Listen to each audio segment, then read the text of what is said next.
Hi నమస్తే. నేను మీ నరేష్. ముందుగా అందరికీ ఉగాది శుభాకాంక్షలు. ఈరోజు మ్యాచ్ విషయానికొస్తే హైదరాబాద్. పంజాబ్ కంటే కూడా హైదరాబాద్ స్ట్రాంగ్ ఉంది team. Batting department Abhishek Sharma, Travis Head, క్లాసీన్తో చాలా స్ట్రాంగ్ ఉంది. మాక్రమ్ కూడా ఫామ్కి వచ్చిండు. మరి పంజాబ్లో బౌలింగ్ రబాడా, హర్షదీప్ సింగ్ ఉన్నప్పటికీ వాళ్ళకంటే కూడా మన బౌలింగ్ స్ట్రాంగ్గానే ఉంది. భువనేశ్వర్, నటరాజన్ ఉన్నప్పటికీ మరి నైట్ మ్యాచ్ కాబట్టి ఫస్ట్ మ్యాచ్ అయితే ముల్లాన్పూర్లో చేజింగ్ టీం అయితే గెలిచింది.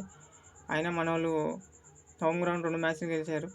అక్కడ పోయి పంజాబ్కైనా ఇద్దరి పంజాబ్ హైదరాబాద్ మ్యాచ్లలో అయితే సన్ రైజర్స్కి రికార్డ్ ఎక్కువ ఉంది. ఆ రికార్డ్ని కంటిన్యూ చేస్తారని నేను అనుకుంటున్నాను. ఎందుకంటే స్ట్రాంగ్ కూడా ఉంది టీం పంజాబ్ కంటే. ఎస్ఆర్హెచ్ గెలుస్తుందని నా అనాలిసిస్ ప్రకారంగా నేను చెప్తున్నాను. మరి చూద్దాం టాస్ తర్వాత మళ్ళీ ఏం జరుగుతుందో, టాస్ ఎటువైపు పిచ్ రిపోర్ట్ ఎలా ఉంటుందో చూసి నైట్ మళ్ళీ అనాలిసిస్ చేసి మళ్ళీ కలుద్దాం నెక్స్ట్ వీడియోతో. బాయ్.